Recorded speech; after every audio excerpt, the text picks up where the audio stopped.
Quero agradecer a presença de todos, em especial dos nossos apoiadores, a AMATRA, na pessoa do juiz José Carlos Kurser, da OAB, na pessoa da doutora Gisele, a Comissão de Direito Previdenciário da OAB, na pessoa da doutora Vanusa Pinto, a Escola Superior de Advocacia, na pessoa do doutor Tiago Martinelli, ao Sindicato dos Servidores do MPU, na pessoa do Marco Uriarte, ao nosso apoiador na realização do evento, que é o Sinjusc, na pessoa do doutor Valmor Grando.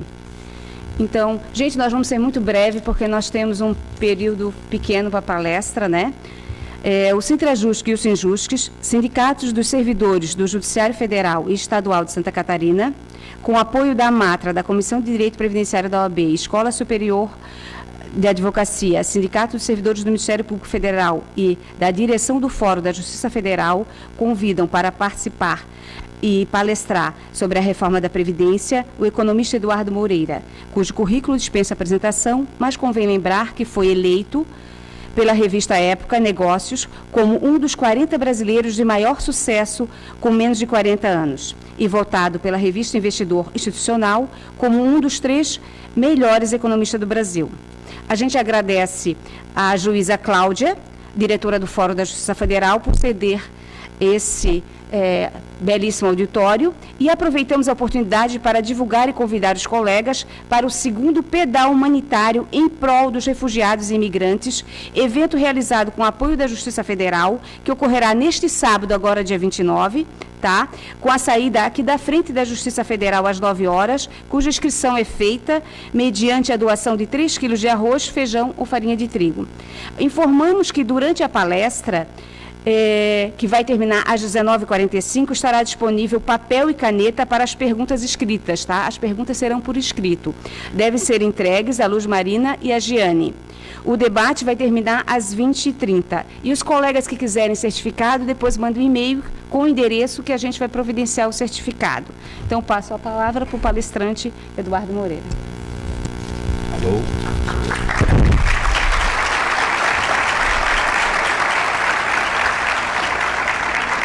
Olá, boa noite todo mundo, muito obrigado pelo convite, é um prazer enorme primeiro estar aqui na ilha, né? Um lugar que eu adoro estar desde menino. Quando eu era menino eu vinha para cá para pegar onda, hoje eu venho para cá para falar sobre a reforma da Previdência, mas com o mesmo entusiasmo, porque são coisas que me despertam grandes paixões. Primeiro o esporte, o segundo tentar dar alguma contribuição para a gente deixar de ostentar esse lugar no ranking mundial de desigualdade que tanto nos envergonha, né? Somos o país do mundo mais desigual, segundo o World Inequality Report, que é a maior instituição do mundo, que mede a desigualdade nos países.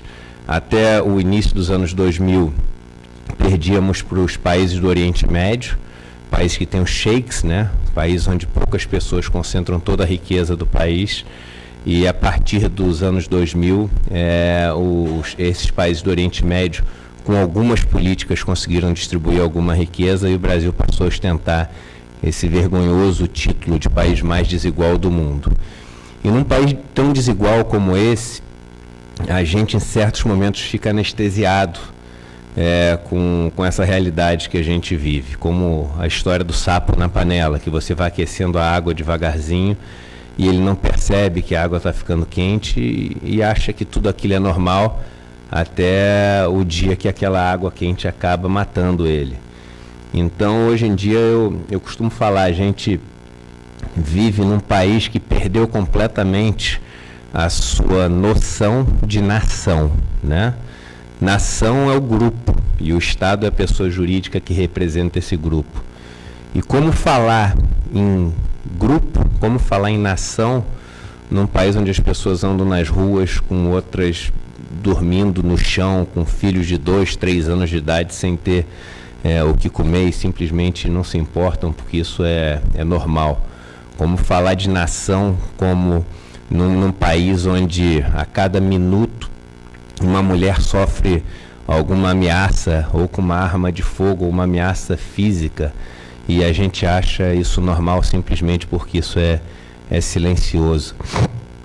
Como falar de nação e como falar de patriotismo se os servidores públicos sofrem um ataque tão grande como estão sofrendo no Brasil hoje em dia? Eu costumo falar o seguinte: esse é um governo que se diz um governo patriota e ao mesmo tempo põe na fogueira aquelas pessoas que resolvem dedicar a sua vida inteira a servir o país, porque é isso que um servidor faz, ele serve o seu país.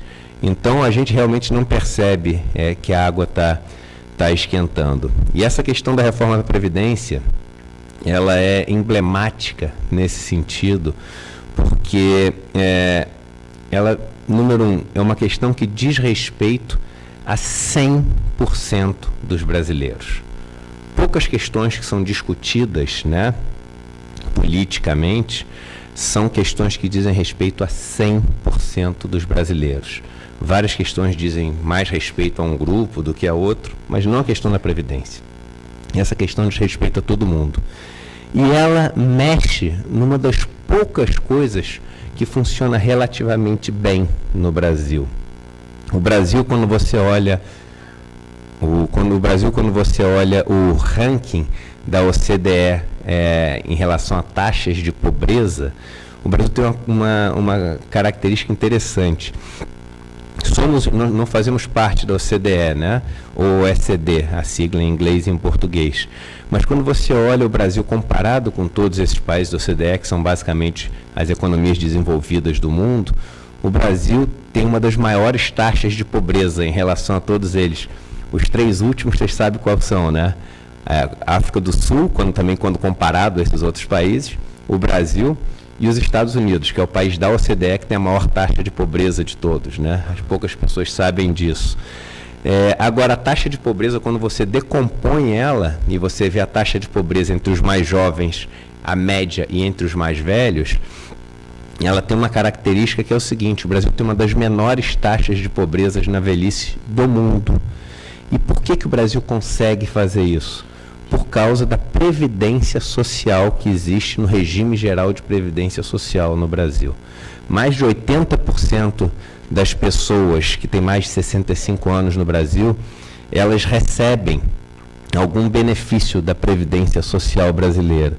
E isso faz com que enormes desigualdades que aconteçam na fase laboral dessas pessoas sejam corrigidas quando essas pessoas se aposentam. Desigualdades raciais, desigualdades de gênero e várias outras desigualdades. Por exemplo, pessoas com menos de 30 anos de idade. Você tem que os negros têm uma taxa de pobreza de cerca de 35% de pessoas que estão abaixo da chamada linha de pobreza. E os brancos de 25%, ou seja, você tem muito mais pobres negros do que brancos. Na idade adulta, ambos têm uma taxa de pobreza em torno de 10%. Você consegue equilibrar isso e corrigir uma injustiça que deveria ser absolutamente inaceitável. Isso acontece também em relação a homens e mulheres. E essa reforma da Previdência proposta, ela desfaz essas correções que a gente consegue fazer hoje. Eu vou passar por alguns números e alguns gráficos, mas duas coisas que eu acho que vale a pena a gente ter na cabeça. Essa é uma reforma que ela é racista e é uma reforma que ela é também sexista, misógina, machista. Se o regime de capitalização passar, as mulheres vão ser, assim, disparado as pessoas mais prejudicadas com a reforma da Previdência.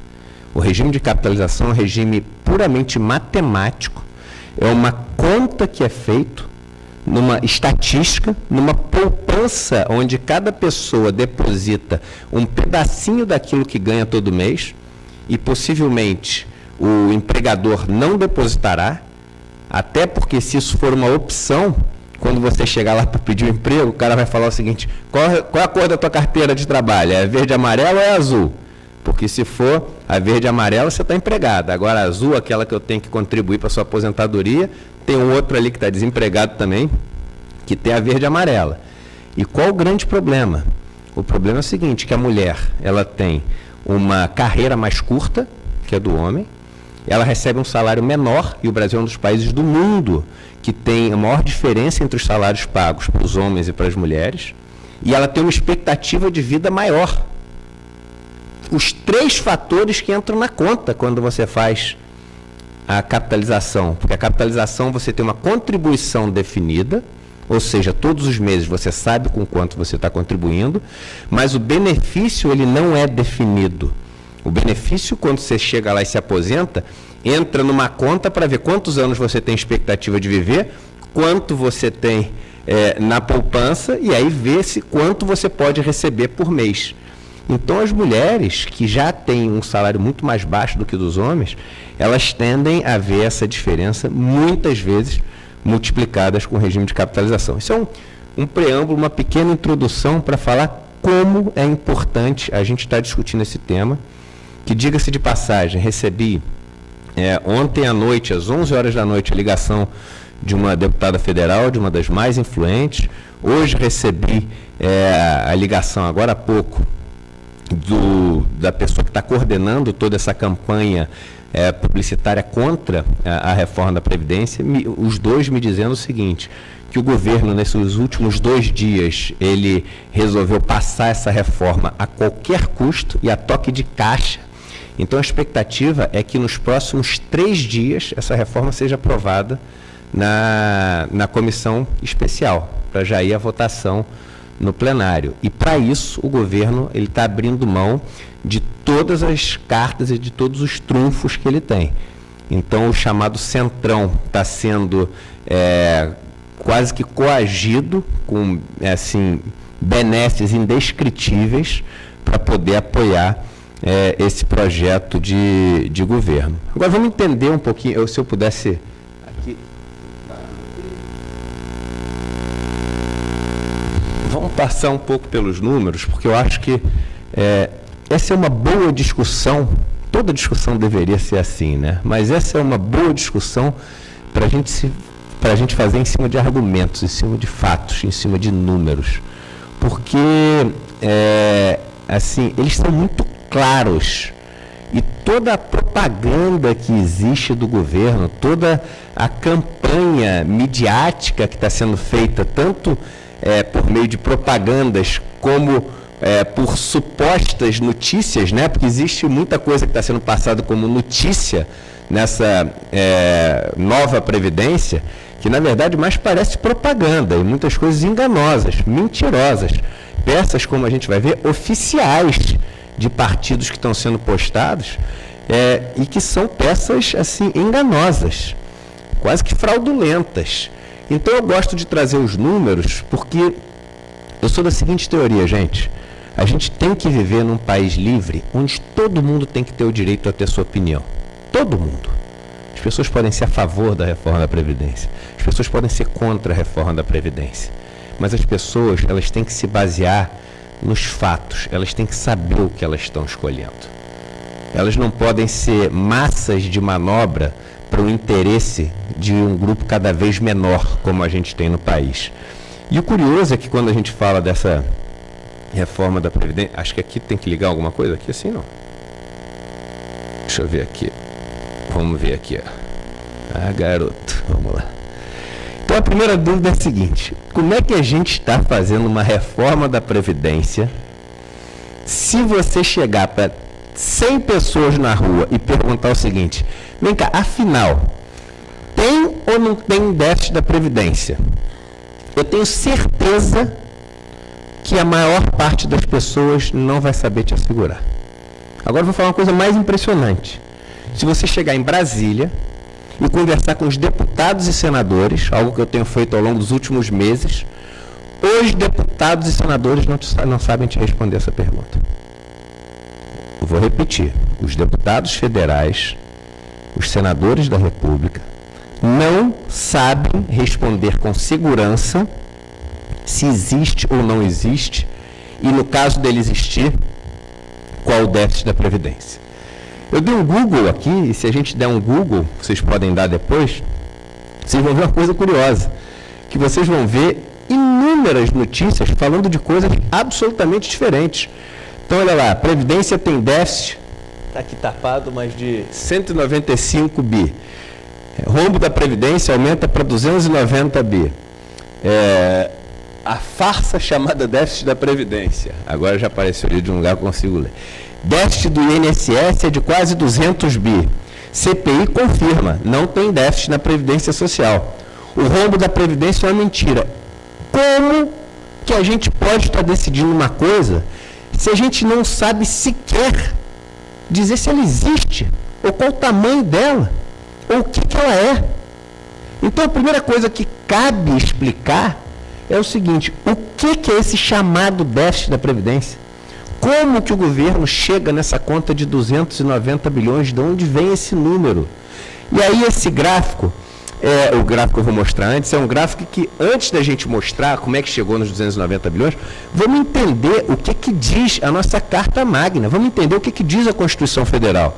E a Constituição Federal, ela é muito clara, não poderia ser mais clara, nos artigos 194 e 195. No 194, ela diz o seguinte: existe uma coisa chamada Seguridade Social, que engloba 3 coisas: a saúde, a previdência social e a assistência social. Essas 3 coisas englobam esse arcabouço que a gente tem para levar uma segurança social para as pessoas. Antes vamos dar um passo para trás. Por que existe isso? Isso existe porque as pessoas, elas só têm 2 maneiras de poder sobreviver. Uma, quando elas têm os meios de produção, quando elas são donas do capital, seja esse capital um capital financeiro, seja um capital fundiário, elas são donas de um pedaço de terra, seja um capital industrial, são donas de máquina, capital tecnológico, elas são donas de alguma coisa que elas podem emprestar, alugar, utilizar para poder gerar uma riqueza, uma renda para elas. Ou quando elas têm força de trabalho, para poder oferecer essa força de trabalho em troca de alguma riqueza para poder sobreviver. O que acontece? Em algum momento da vida, ela pode ficar sem os 2. Ela pode ficar sem a força de trabalho e pode não ter capital. E aí a gente vai fazer o que com essa pessoa? Deixa morrer? Uma pessoa que, enquanto pôde, ajudou a construir a riqueza que a gente tem? Não. Então, mas isso há muito tempo existem mecanismos, tá, para oferecer para as pessoas algum tipo de proteção social quando essas pessoas estiverem fragilizadas, não podendo gerar riqueza e não contando com uma riqueza acumulada. E aí, no século XIX, 1800 e alguma coisa, um cara chamado Otto von Bismarck começou no mundo um sistema chamado de sistema tripartite. O que era esse sistema tripartite que oferecia essa segurança social? Era um sistema onde, quando você era empregado, você começava a fazer um tipo de seguro que era composto por uma contribuição do empregado, do empregador e do governo. Esses 3 iam acumulando uma poupança, um seguro, ou o que você quiser chamar, para no momento que fosse necessário, essas pessoas, ou porque sofreram algum acidente, ou porque estavam desempregadas, ou porque estavam, no caso das mulheres, tendo um filho, ou porque ficaram muito velhas e não tinham como trabalhar, dependendo de cada país, era um tipo de proteção que se oferecia. Mas o fato era que esse sistema tinha que oferecer uma proteção para essas pessoas que não contavam nem com a força de trabalho, nem com o capital. E no Brasil, isso foi o sistema tripartite foi instituído na década de 30. A gente, ali na década de 20, começou com os institutos ou as caixas de aposentadoria e pensão, e você tinha um para cada segmento. Então, por exemplo, tinha o da Marinha, que era o IAPM, Instituto de Aposentadoria e Pensão da Marinha. Aí você tinha o IAPI, dos industriais, você tinha o IAPB, Instituto de Aposentadoria e Pensão dos bancários. Na década de 30, na Constituição de 34, você pega e constitucionaliza na Constituição de 34 o sistema tripartite.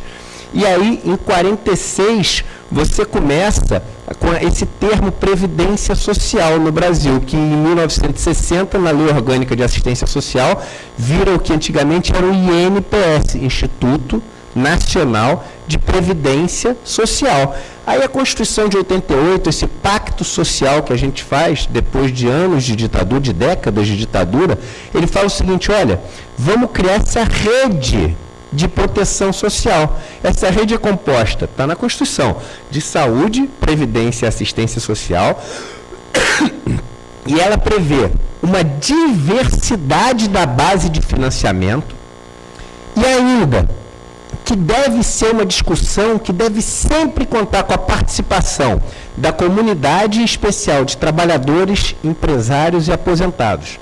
E aí eu pergunto para vocês, essa reforma da Previdência, passada a toque de caixa no governo, ela está contando com essa discussão dos aposentados, dos trabalhadores, das pessoas que mais vão sofrer os impactos dessa reforma? Eu pergunto para vocês, quantos em todos os comentários, em todas as discussões, em todos os debates que vocês assistiram sobre Previdência Social, na Globo, no SBT, na Rede TV, na Band, na TV Senado, em quantos vocês viram um negro falando sobre a reforma da Previdência? Eu duvido que alguém tenha visto. Quantas mulheres vocês viram falando sobre a reforma da Previdência? Com certeza, muito menos que os homens. Quantos sindicalistas tiveram espaço para falar sobre isso? Agora, quantos economistas do mercado financeiro vocês ouviram? Isso está cumprindo o que diz a Constituição? Esse é o debate sobre algo que muda a vida de todas essas pessoas que não estão tendo voz para poder falar? E no artigo 195, ela continua e fala sobre o orçamento da Seguridade Social. E ela diz o seguinte: ela é financiada direta e indiretamente por toda a sociedade. Agora, olha só, como ela deixa claro, através das seguintes contribuições. Primeiro, olha o sistema tripartite aí. Do empregado, contribuição do empregado.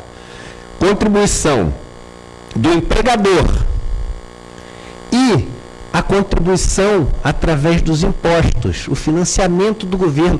E a Constituição de 88 deixou isso super claro. Olha, primeiro, sobre a receita, a contribuição sobre receita ou faturamento, e ainda colocou como contribuição e não como imposto, para não ter que ser dividido com estados e municípios, que é a característica das contribuições.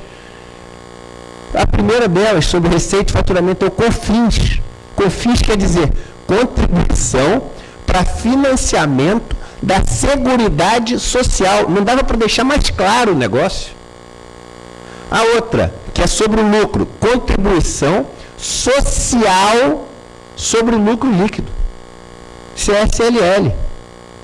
PIS e PASEP também sobre o faturamento da empresa.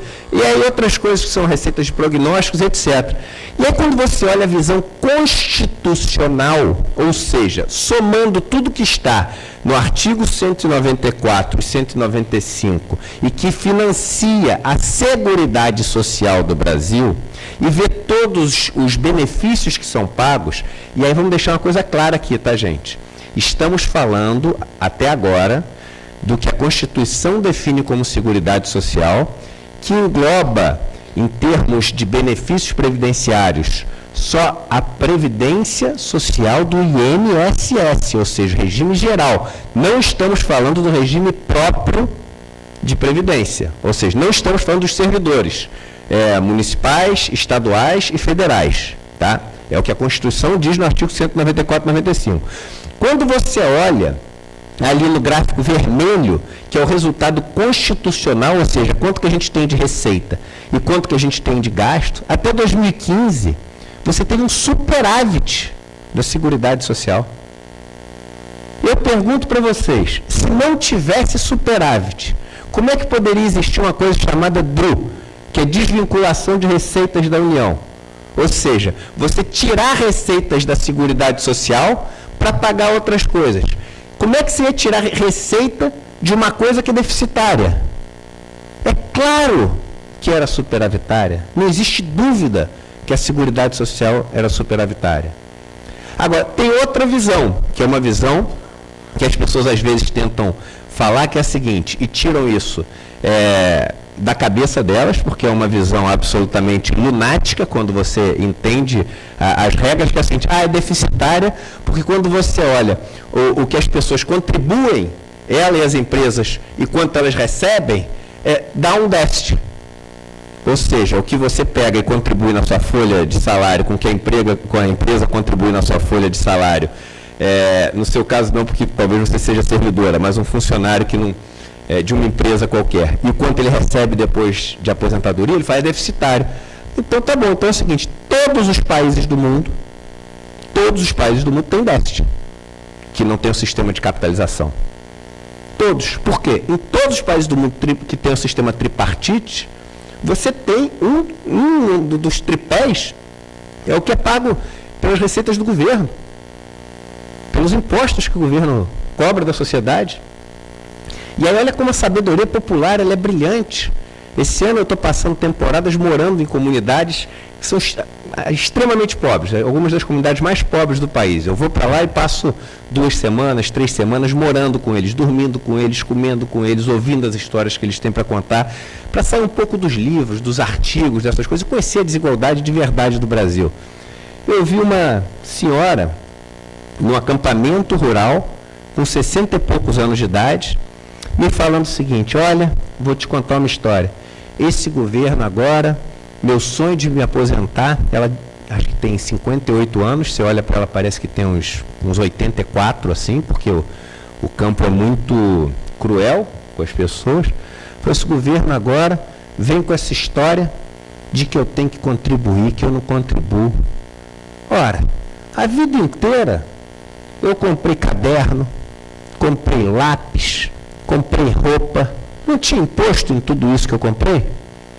O que o governo me deu de troca a vida inteira? Se eu morei o tempo inteiro na roça, nunca tive luz, não levava água, não tinha esgoto onde eu morava. Para onde é que foi todo esse meu imposto, se não agora para quando eu, depois de trabalhar 50 anos da minha vida, para eu ter o mínimo de capacidade de sobreviver nesse resto de vida? Ela estava falando do sistema tripartite. Porque esse é o sistema tripartite.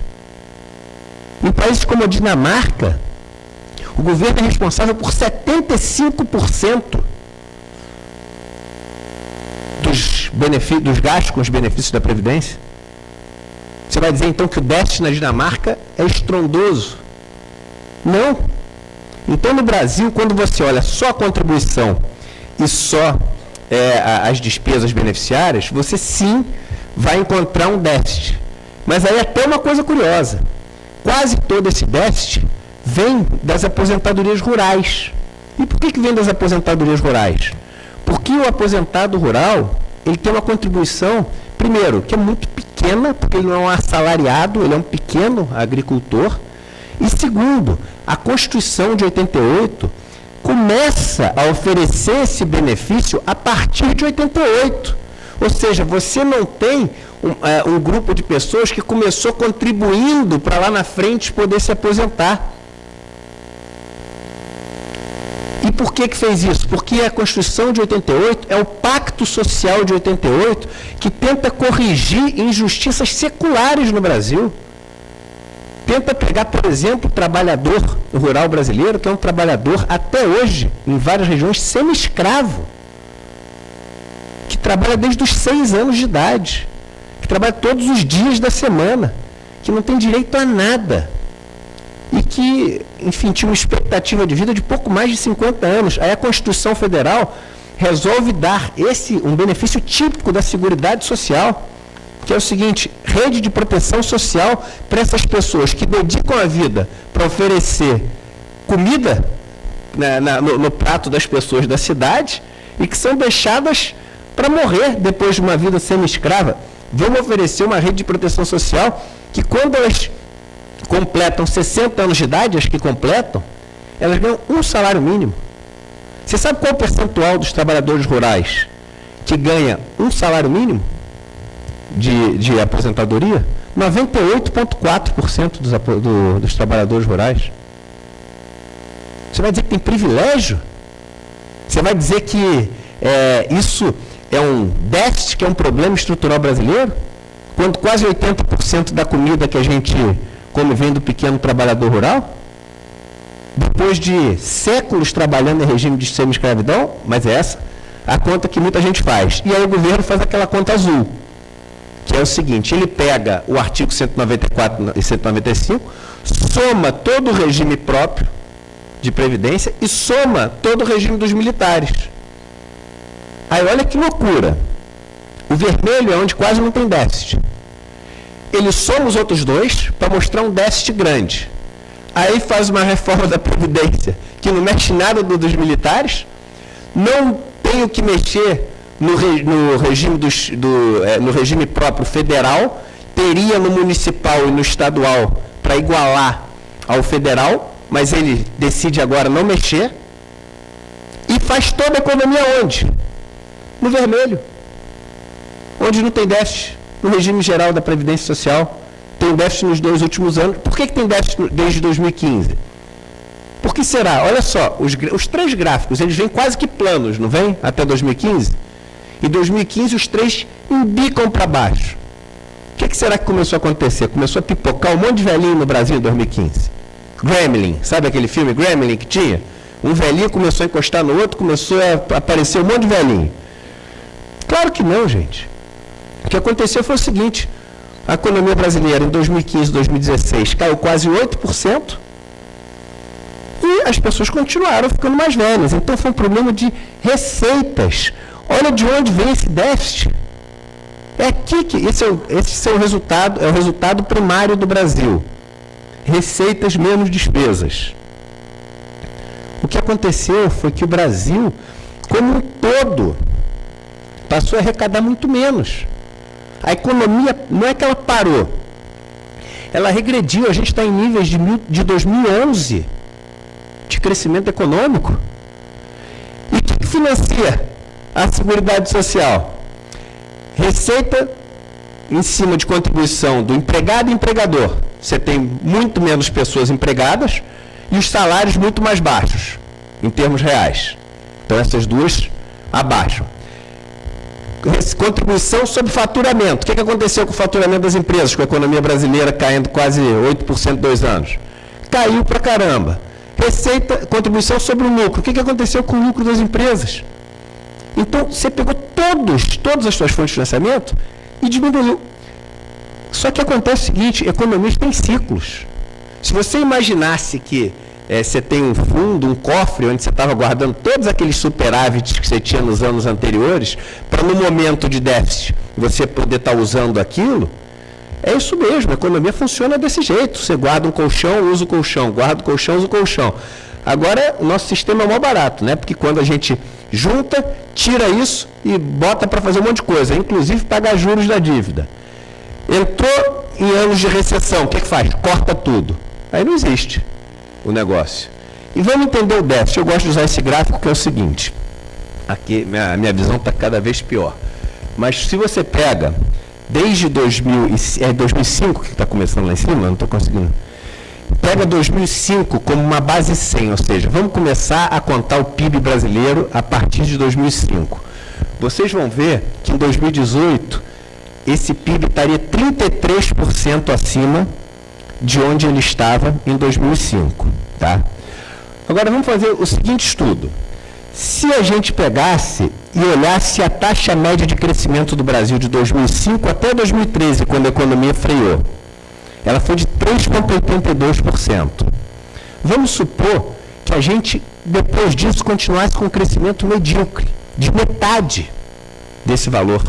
Metade. Se a gente tivesse crescido 2%, onde é que a economia estaria, em vez de estar 33% acima de onde estava em 2005? Ela estaria 54% se continuasse crescendo a uma taxa medíocre depois de 2014. Isso significa uma economia 15%, um PIB 15% maior do que o PIB que a gente tem hoje. O PIB do ano passado foi cerca de 7 trilhões de reais. Quando você põe 15% acima disso, você está falando que a gente teria hoje um PIB R$ 1 trilhão acima do que a gente tem hoje. Tá? Isso aí é quanto é a carga tributária brasileira. Vocês vão ver que ela não muda muito, ela é entre 31% e 33% do PIB, é o quanto o governo arrecada de impostos. Vamos pegar 32%. Se você pega esses 32%, que é a carga tributária média, e coloca em cima de 1 trilhão a mais que a gente ia ter de PIB, se tivesse crescido medíocres 2%, a gente teria uma arrecadação de 330 bilhões a mais do que a gente tem hoje. Só que nem tudo isso vai para a esfera federal, porque isso é a carga tributária total entre estados, municípios e governo federal. O governo federal fica com mais ou menos 68% disso. Então você está falando de 230 bilhões a mais de arrecadação. Não tem mais déficit. Porque o déficit no ano passado foi de 120. A gente teve um superávit primário de 110 bilhões. O déficit que existe no Brasil, ele é 100% fruto da desaceleração econômica que o Brasil viveu ao longo dos últimos anos. E o Brasil está querendo fazer um ajuste fiscal em cima do pobre e do trabalhador. É isso que essa reforma da Previdência é. Ela é um ajuste fiscal em cima das pessoas mais pobres do país. E a gente vai ver por que é entre nas pessoas mais pobres do país. Aí tem a grande pergunta do ovo e da galinha, né? O déficit da Previdência freia a economia ou é a economia mais fraca que gera o déficit da Previdência? E aí a gente tem que chegar no significado de crescimento. O que faz um país crescer? O que significa crescer? Crescer significa gerar riqueza. É só isso. Crescer significa você gerar nova riqueza. E para gerar nova riqueza, só existe um jeito, não inventaram outro ainda, que é investindo. E investir significa abrir mão de uma riqueza que você tem hoje. Então vamos supor o seguinte, eu quero uma espiga de milho. O que eu preciso fazer? Eu preciso abrir mão de uma semente de milho, de um grão de milho, colocar na terra, aguar, ter o meu trabalho ali para fazer esse negócio e esperar um tempo. Então eu abri mão de várias riquezas que eu tinha, de uma semente de milho, da minha energia, de um pedacinho de terra e de água. Esperei um tempo, corri um risco, porque a incerteza significa risco, e lá na frente tive o retorno. E só faço isso se essa espiga de milho lá na frente valer mais do que toda essa riqueza que eu abri mão hoje. Investimento, risco e retorno. Toda a economia explicada em 1 minuto. A economia é só isso. Investimento, abrir mão da riqueza atual. Risco, a incerteza sobre isso virá mais na frente. E retorno, o quanto você vai ter lá na frente. E por que a gente precisa crescer? A gente precisa crescer porque toda sociedade, por definição, consome riqueza para sobreviver. Se você for lá no Egito hoje, não tem mais nada. O tempo consome a riqueza. E se você não vai gerando nova riqueza, você vai ver que aquilo tudo vira pó, acaba. Então, você tem que crescer. Essa é a necessidade que a gente tem de crescer. Só que para crescer, a gente tem que abrir mão de riqueza. E essa riqueza pode vir de 2 lugares.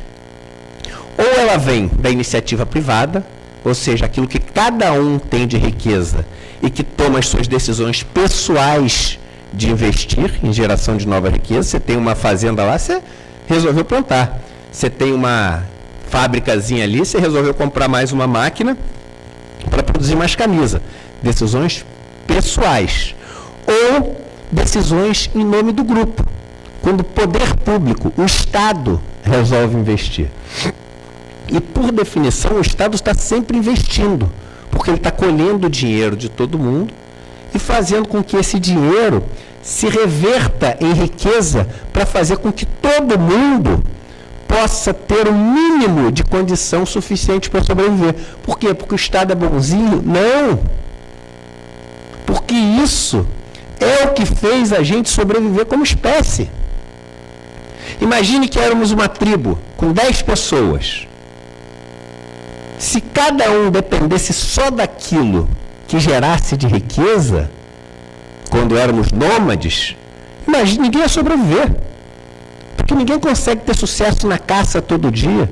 Ninguém consegue pescar um peixe todo dia. Ninguém acha uma árvore cheia de frutas todo dia. Agora, se todo mundo sair para tentar achar a sua riqueza, e quem achar, pegar um pedacinho daquela riqueza e redistribuir para todo mundo, no dia seguinte acordar com a capacidade de sair novamente para gerar riqueza, você faz com que o grupo sempre tenha a condição de gerar a riqueza necessária para esse grupo se manter um gerador de riqueza e sobreviver. Por isso os conceitos de redistribuição e de reciprocidade que qualquer sociedade tem. Os animais têm isso. Quando você vê os leões caçando, o leão caça lá, mata o bicho, ele come sozinho? Ele não come sozinho. Por quê? Porque no dia seguinte todos os leões têm que acordar com energia suficiente para um só deles ter sucesso na caça. É por isso que existe a redistribuição. É por isso que a gente gera riqueza e oferece o mínimo de riqueza necessário para todo mundo na sociedade poder não ser um peso e poder ajudar. Vejam os países mais desenvolvidos do mundo, gente. Os países mais desenvolvidos do mundo não são os países que têm os ricos mais ricos. Os países mais desenvolvidos do mundo, primeiro IDH do mundo, Noruega, segundo, Suíça, terceiro, Austrália, são os países que têm os pobres mais ricos do mundo. Nenhum desses 3 países tem um indivíduo entre os 50 mais ricos do mundo. Toda corrente é tão forte quanto o seu elo mais fraco. Você tenta levantar com uma corrente com 10 elos de titânio e um de papel, ela estoura no papel. Toda a sociedade é tão forte quanto a sua parcela mais frágil. Podem olhar todos os países do mundo. Os mais frágeis, em termos de parcela da população, são aqueles que não conseguem atingir nenhum indicador entre os primeiros do mundo. Melhores índices de educação, de saúde, menor corrupção, melhor segurança. Os países que conseguem ter isso são os países que têm os pobres mais ricos. E de onde que vem essa economia da reforma? A gente já vai iniciar as perguntas, está acabando, que eu vou acelerar. Porque isso é importante, isso é um número, tá? Olha só, isso está no documento do governo. Isso é 1 trilhão que ele quer economizar. Veja que do regime geral, no regime geral, o benefício médio é de R$ 1.300. Ninguém ganha mais do que o teto de R$ 5.800. Quando você soma a economia que ele faz do regime geral, do BPC, que é aquilo que é pago para as pessoas que ou são inválidas, ou seja, o cara não pode mais trabalhar, ou o cara é miserável, porque a renda per capita é menor do que 1/4 de um salário mínimo, e você soma o abono salarial, que são aquelas pessoas que ganham até 2 salários mínimos por ano. Isso, nos primeiros 10 anos, corresponde a 84% da economia. Quando você pega, e na PEC do governo também, você vê lá até o 20º ano e diminui a coluna de 20 anos da de 10 anos para ver quanto que é a economia do 11º ao 20º, ou seja, quando o negócio entra em regime, sabe quanto que vem da economia que o governo está fazendo? Dessas pessoas que ganham no RGPS em média R$ 1.300, mais as pessoas que são miseráveis ou inválidas, mais as pessoas que ganham abono salarial, 94% da economia total. A economia que vem do que ele chama de privilégio, que são essas alíquotas maiores para as pessoas que ganham os super salários, as super aposentadorias, é 0,4% do total. 0,4%. E eu digo o seguinte, esse não é um governo corajoso que quer acabar com os privilégios? Então por que ao invés de cobrar 22% para quem ganha acima de R$ 39 mil, não cumpre o teto constitucional e cobra 100%, não paga 1 centavo acima de R$ 39 mil? Isso é ser corajoso, cumprir o que está na Constituição? Mas não, tira 94% das pessoas mais pobres do Brasil. E é assim que a reforma está sendo vendida. Isso é eu não falava o partido para não entrar em conflitos, mas quando eu falei lá na comissão especial, um dos rapazes falou, isso é do nosso partido, a gente que fez, o Partido Novo que fez. E é assim que é vendido. Eu recebi por um monte de gente pelo WhatsApp isso, alguns de vocês devem ter recebido também. E aí fala o seguinte, olha só, você tem uma seta lá, você, que é 1.000 e quanto? R$ 1.400. Aí tem aquelas pessoas que a gente aprendeu a odiar, o executivo, o judiciário e os políticos. Então, as pessoas que a gente odeia ganham essas barrinhas todas para cima. Aí, com a nova Previdência, você vai de 1.400 para quanto? Mentira! Olha como todo mundo cai. Mas não é isso que está dizendo nessa peça? Lá em cima está escrito lá num cinza, claro que no WhatsApp fica quase imperceptível, benefícios do lado esquerdo médios e do lado direito máximos. Olha o que o cara faz. Isso é a peça oficial do Partido Novo. Esse é oficial. Na verdade, o seu benefício médio, ele diminui. E é claro que ele diminui, porque agora você só tem direito a 60%. Se você tiver o tempo mínimo de contribuição, que passa de 15 para 20 anos, você passa a ter direito a 60% da média de todos os seus salários. Ao invés de, no caso anterior, que era você tinha 70% mais 1% por ano, ou seja, se trabalhasse 15 anos, você teria 85% dos 80% de salários maiores. Então a sua média diminui, mas é essa peça que é vendida. E aí é o seguinte, gente, a pobreza do Brasil no mundo, aquele gráfico que eu falei para vocês, o Brasil é aquele xizinho lá do lado direito, lá embaixo, que é a pobreza na velhice. Apesar do Brasil ser um dos países com maior taxa de pobreza do mundo, ele é um dos que tem as menores taxas de pobreza na velhice. E aí, a gente não está levando em consideração, é o penúltimo slide, juro que eu estou acabando. A gente não está levando em consideração que o mercado de trabalho está mudando.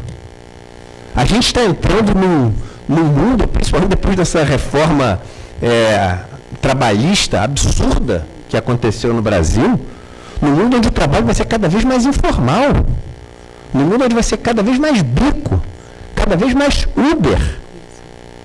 Quem hoje em dia no Brasil, com 50, 55 anos, que perde o emprego, consegue arranjar um outro emprego com facilidade?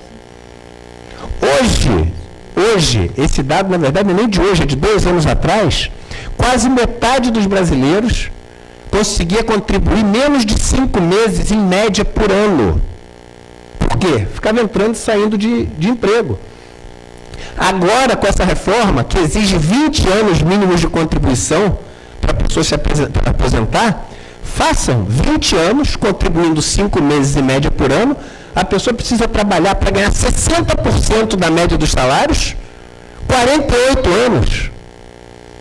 Se ela começa a trabalhar com 20 anos de idade, ela vai conseguir com 68 ter 60% das médias de salário. Qual pobre que chega a 68 anos de idade? Agora vocês conseguem entender de onde vem a economia dessa reforma da Previdência. Ela vem das pessoas morrerem antes de se aposentar. E no mercado onde os ganhos de... Esse é o gráfico americano. Os ganhos de produtividade que tem acontecido, ou seja, as novas máquinas, os novos softwares que fazem com que cada pessoa consiga gerar uma produção muito maior, não estão indo nada para as pessoas, não estão indo nada para a renda das pessoas. A renda das pessoas está flat. Para onde está indo esse lucro inteiro? Para as empresas. E como você conseguiria recapturar esse lucro para devolver para essas pessoas? Através do sistema tripartite. Aí você vai e corta esse sistema tripartite e garante com que esse ganho de produtividade fique sempre e para sempre na mão dos donos do meio de capital. Então, esses são os dados. Leiam a reforma da Previdência na sua página 53, no final da página, no item 50, onde o governo define o que ele chama de ricos. Porque o governo diz que está fazendo uma reforma da Previdência, onde ele vai tirar dos ricos, que são os privilegiados. É um jogo de palavras. Ele define ricos, entre lá, página 53, item 50. Ricos são as pessoas beneficiárias do regime de Previdência que ganham, em média, R$ 2.200. Está escrito na reforma da Previdência. É tudo um jogo de palavra, é tudo um teatro, é tudo uma cortina de fumaça para fazer o ajuste fiscal mais cruel que já foi feito nesse Brasil, mais insensível que já foi feito nesse país, no momento mais delicado que esse país já viveu de crise.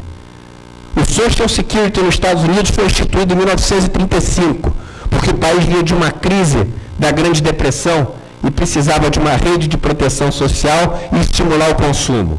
O Social Security na Inglaterra foi feito depois da Segunda Guerra Mundial, porque o país precisava reforçar sua rede de proteção social e estimular o consumo. Pois bem, nós, no momento mais frágil da nossa economia, em vez de fazer o mesmo que esses países fizeram, estamos acabando com a nossa rede de proteção social e distribuindo aquilo que as pessoas que vieram antes do que a gente conquistaram com sangue e com a vida, com a Constituição de 1988. E apesar de ser uma luta difícil, eu acho que a gente tem que, até o último segundo, lutar para que essa reforma da Previdência não passe. É isso que eu tinha que falar. Obrigado.